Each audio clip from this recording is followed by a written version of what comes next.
हम एखन अहाँ सबके बीच एकटा उपनयन के गीत लऽ कऽ एलहुँ हेँ। ई गीत हमर एकटा बहिन छथिन, ओ कहलखिन हेँ जे उपनयन के गीत कहियो बहिन एकटा, तऽ तैँ हम ई गीत गाबै छी खास कऽ हुनके लेल।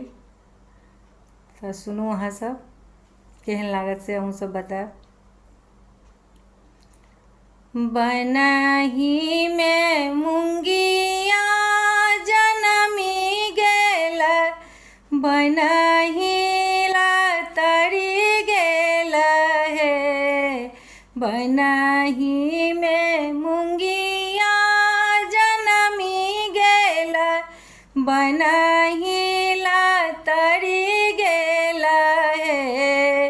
आहे बनहि में रुसलनि सुंदर बरुआ, नव गुण जानवा लागी रे। आहे बनहि में रुसलनि सुंदर बरुआ, नव गुण जानवा लागी रे। बनहि में बसथिन अपना बाबा, बरुआ मनावथि हे।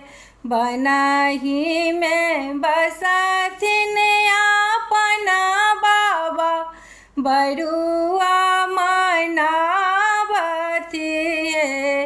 आहे हमें देव बाबू के जनौआ, जानौआ अहाँ के शोभत है।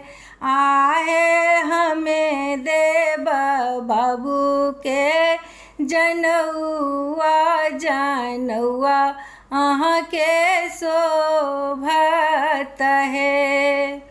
कहाँ शोभे बाबू के मुजक डोरी, कहाँ मृग का छाल है।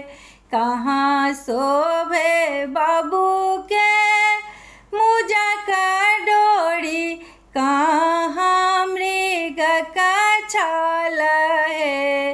आहे कहाँ शोभे बाबू के जनौआ, जानौआ लाल पियर है। आहे कहाँ शोभे बाबू के जनौआ, जानौआ लाल पियर है। डाँड़े शोभे बाबू के मुजक डोरी, गले मृग का छाल है। आहे डाँड़े शोभे बाबू के मुजक डोरी, गले मृग का छाल है। आहे कान्हे शोभे बाबू के जनौआ, जानौआ लाल पियर है। आहे कान्हे शोभे बाबू के जनौआ, जानौआ लाल पियर है। मरबाही घी ढारकी गेल, स्वर्ग जोता भेल हे। आहे मरबाही घी ढारकी गेल, स्वर्ग जोता भेल हे। आहे स्वर्ग के पितर लोक आनंद भेल, अब वंश बढ़त है।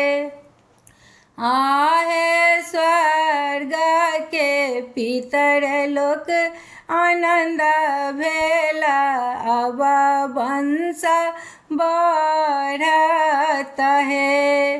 बनहि में मुंगिया जनमी गेल, बनहि तरी गेल हे।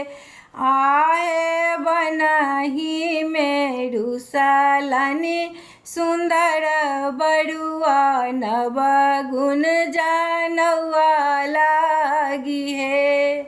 आहे बनहि में रुसलनि सुंदर बरुआ नव गुण जानवा लागी है।